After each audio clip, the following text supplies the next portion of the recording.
Hey, so I've been here for almost a month now, which is kind of crazy to think about because it feels like I just left a couple days ago. And it's about time that I told you about the Chinese course that I'm taking. I came over here knowing that I would be taking some Chinese. The school told me that I would be able to take Chinese in the morning and then teach in the afternoon. So I'm kind of a part-time student, part-time teacher. And I was really grateful for that because I really wanted to be able to learn Chinese for the year. So I was looking forward to be able to take Chinese in China and then be able to apply what I learned to my surroundings. Be able to learn how to better understand people and just communicate in general. So I was excited about this. And when I got here, I was told that I would be taking Chinese, periods 1 through 5, and then teach in the afternoons.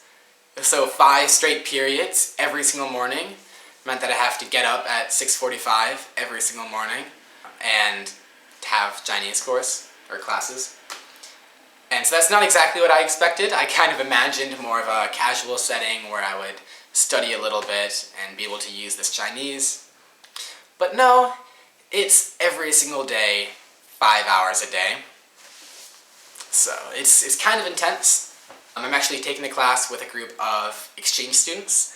So there's a group of AFS students from Italy and a group of Thai students that I'm taking Chinese with. It's kind of funny though because they're all exchange students like I was 2 years ago, and I'm a teacher just taking Chinese with them, but I'm actually not really that much older than them.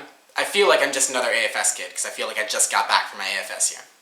But anyway, so I'm taking Chinese with them, and at the start I noticed how intense the class was because they were assigning 20 plus words a night. Sometimes it was as many as 50 characters that we had to memorize and that we would be tested on the next day. So every day I would go home and then study all of these new vocab words and get tested on them the next day and then get a whole new set of vocab words and then study those. And so you can see that it became like a lot of work, a lot more than what I expected. And that was then later explained to me why this course is so intense. And it's because we're preparing for a very high level test. I don't know if you're familiar with the HSK system, but this year is preparing for one of the HSK tests, and HSK are just like language level tests that tell you how well you can speak a language. There are 6 levels, 1 being the lowest one, 6 being the college entrance exam.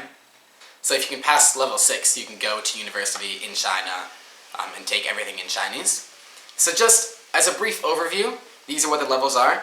So level 1 is you should be able to understand and use some simple Chinese characters. Level 2, you are to be able to use Chinese in a simple and direct manner, applying it in a basic fashion to their daily lives. Level 3 is intermediate level Chinese, to be able to use Chinese to serve the demands of their personal lives, studies, and work. 4, should be able to discuss a relatively wide range of topics in Chinese and are capable of communicating with Chinese speakers at a high standard. So that's a pretty high level. HSK 5 is designed for learners who can read Chinese newspapers, magazines, and watch Chinese films and are capable of writing and delivering a lengthy speech in Chinese. And level 6 is designed for learners who can easily understand any information communicated in Chinese and are capable of smoothly expressing themselves in written and oral form. So from that, guess which test we're preparing for. At the end of 1 year, keep in mind everybody went into this speaking no Chinese whatsoever. I didn't know a word of Chinese before I came, neither did the exchange students. We are preparing for level 6. So over the course of the year, we're supposed to learn enough, memorize enough characters, and be able to pronounce and use them in a way to be able to pass the highest level Chinese exam that was created. This is the top level in this system. So again, if I can pass this test, I would be able to go to a Chinese university and take all of my classes in Chinese and not have any problems. So yeah, it's absurd. It's completely insane. Just a little more about the HSK 6. I encourage you all to look up the test and read about how incredibly difficult it is. The test target, HSK 6, is intended for students who have mastered 5,000 or more commonly used words. So I need to know 5,000 characters and recognize and use them and know 5,000 characters to be able to pass this test. And HSK 5 is only 2,500, so there's a very big jump between HSK 5 and HSK 6. But we're preparing for HSK 6, which explains the 25 words that I'm memorizing a night. So I get home from my classes, have to study for a couple hours to memorize all of the new words and then not forget all of the other words. So over the course of these past 3 weeks, I don't know how many words we've learned. It must be a couple hundred. But yeah, so that's my Chinese class. Also, when I got to the apartment, I noticed that there are all of these weird three-dimensional pieces of like stick-on art on the walls. And there's one in my bedroom right here. There's a really big poster that was three-dimensional. And I tried to take it down, but the paint started to peel off.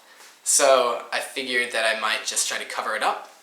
And I had all of this Chinese lying around because I had sheets on sheets of paper filled with like my own studying Chinese, writing out characters, trying to memorize them. So I started to tape them up. And I just kept doing that. So after I covered up the art, which was horrible, I just kept taping up my work, and it's kind of consumed my entire wall. I can show you. So this is 3 weeks of Chinese. So that should give you an idea of how much I'm studying and how much I'm working.